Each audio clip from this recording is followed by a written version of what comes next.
Hey, and welcome to the Torch Spotlight. We began this vidcast to help promote crowdfunded projects. We love games, and we found three amazing games that we'd like to shine the spotlight on this week. Let's get started.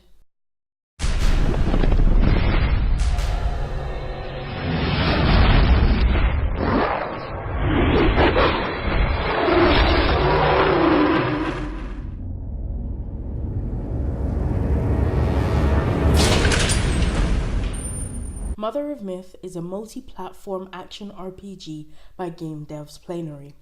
Plenary was founded in 2011. They created their own multi-platform game engine so they could take advantage of the rapid progression in cross-platform software and mobile hardware. They believe a strong technological foundation and underlying engine is vital in developing revolutionary games. Mother of Myth focuses on the legends of Roman and Greek mythology, their settings, monsters, and stories, creating an immersive environment for players to explore. These elements gave Plenary the structure they needed, as well as the freedom to implement these stories with their own twists.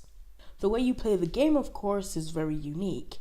Having a multi-platform means that you don't have to worry about leaving your game. If you're on your computer and you have to leave for work or school, you can always continue the game on your phone or tablet. It works with both Android and iOS. So why back Mother of Myth? Well, they're lucky to have a publishing deal with one of the biggest web mobile game companies in the world. And that's great. But it doesn't necessarily mean that the game would be a success, now does it? There have been many game companies that didn't last very long after their one big hit, even when they continued to produce other games. Plenary began their Kickstarter for two reasons. One is to have the ability to make their game content richer, and two is to build their beta test community. They want to listen to the feedback of gamers, and with this, they can improve the quality of the game in favor of their customers. Their Kickstarter pledge target is $400,000, and they currently have over 100 backers with less than 4 weeks to go. Of course, there are tons of perks and rewards with this project. They include, but are not limited to, an exclusive set of stickers and beta access to the game, Wings of Glory, an exclusive perk given to those to wear in-game, a downloadable script, and game art. And if you donate a substantial amount of money, you receive the ability to name a deity and a dungeon in the game. Now, who would want that?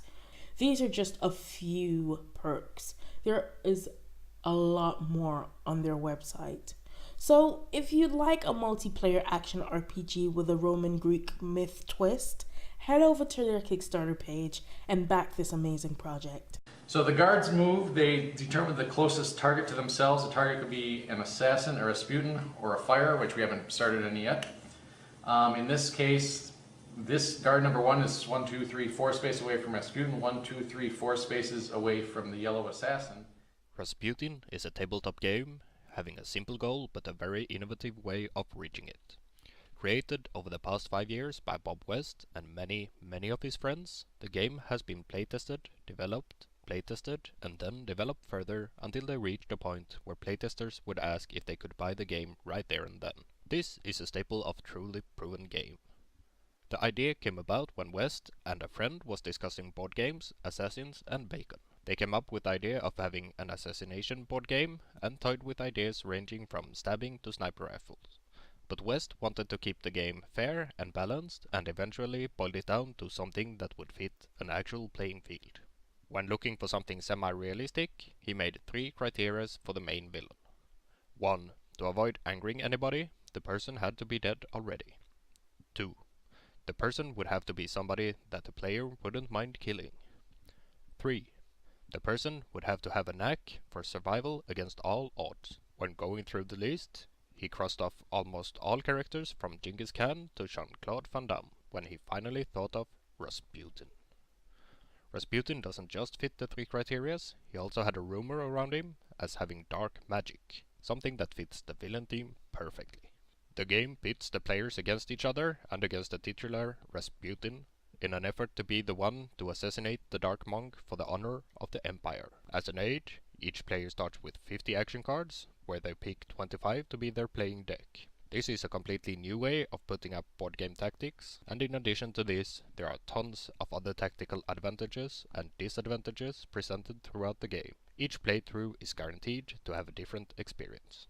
If Rasputin reaches its goal of $20,000 before 11th of September, West, along with publisher Blue Panther, will be able to produce enough copies of the game to sell it for a reasonable price. They will then go on to making alterations to future editions of the game, such as miniatures instead of cutout figures. Aside from the obvious perk of getting the game to the stores for a reasonable price, if you donate more than $5, you get a full game in a self-printing format. For more than $35, you get a full game, and if you donate more than $55, you get a special Kickstarter all-wood edition. Battle stations! All personnel weapons hot! We are condition Red 1 Alpha! Incoming Hybrid forces!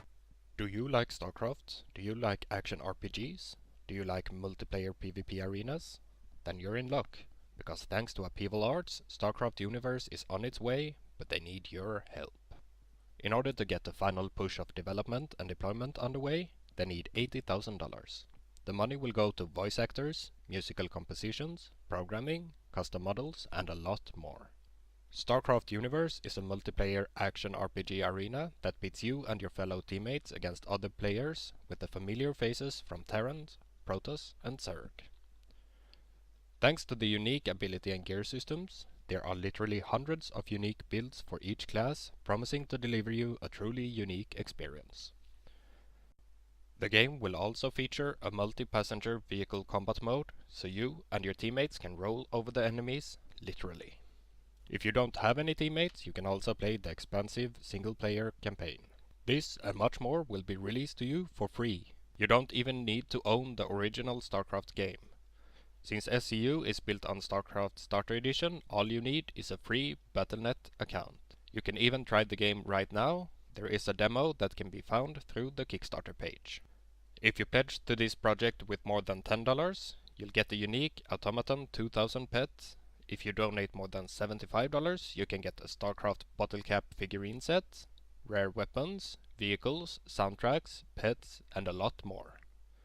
If you're feeling very generous, the first to donate more than $8,000 will be inserted into the game as the main character that guides the player, in addition to all the other perks on the list.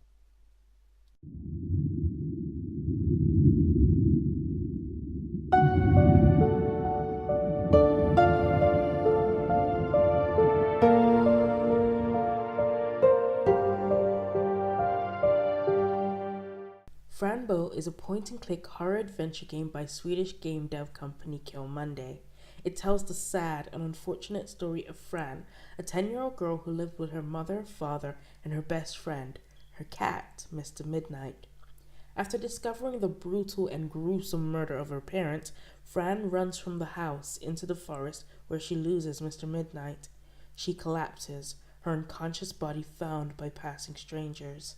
When the player takes over, it is revealed that she now resides in Oswald Asylum, a mental institution for children. The doctors state that she's been suffering from hallucinations. After having a dream about her beloved Midnight, Fran decides to leave Oswald, wanting to find her cat and her only living relative, Aunt Grace, whom she loves. However, through dialogues with the first character, Fran meets her main enemy, a creature referred to only as him. He warns her if she leaves Oswald, he will hunt her, catch her, and bring her back to the House of Madness. This doesn't deter Fran Bo. She's determined to escape the asylum, find her cat, and return home. Fran Bo is an amazing looking game. Major props to Natalia and Isaac, the devs. The artwork and music make this game truly unique. And while we haven't seen many games that dive into the psychological psyche of a young child who was suffering from some kind of trauma after the death of a parent or relative, Fran Bo does make you question what is real and what isn't in the game world. It shows the mind of a child is truly a horrific place to be.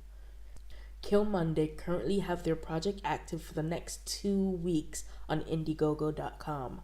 They're quite close to their pledge of $20,000, but still have a way to go. If you're interested in trying out the game, there's a demo available on their website, and there are tons of great awards and perks given to backers of the project. Now go, take the pill, and help Fran Bo find Mr. Midnight.